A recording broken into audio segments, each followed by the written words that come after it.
La exposición es un recorrido por toda la obra de Sorolla a lo largo de toda su vida, pero centrándose en el pequeño formato.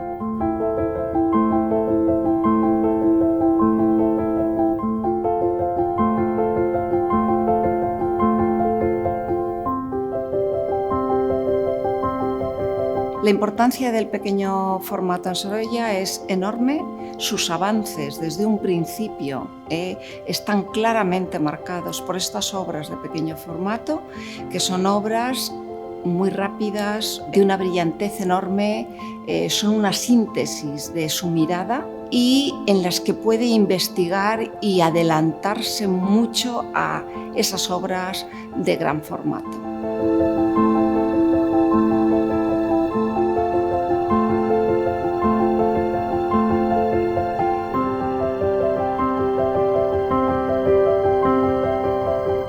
Ha sido un poco con el interés y con el deseo de que también el público conozca el enorme trabajador que era Joaquín Sorolla, las numerosísimas obras que hay detrás de esas maravillosas obras de mayores formatos que parecen que están pintadas con toda facilidad y que es así, pero que realmente detrás tienen muchas horas de trabajo.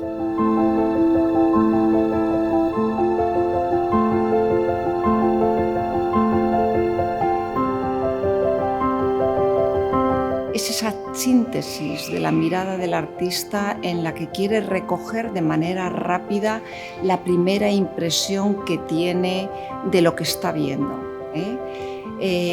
Una impresión que puede ser de movimiento, que puede ser de luz, que puede ser de color.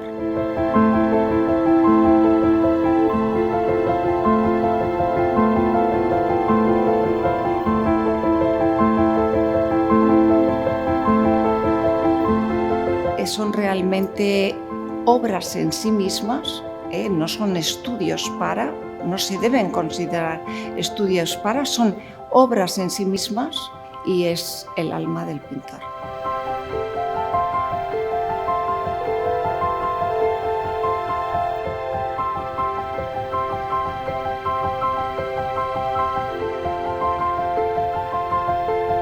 Lo bonito que vamos a ver en esta exposición, lo importante que vamos a ver es que fue un investigador a lo largo de toda su vida.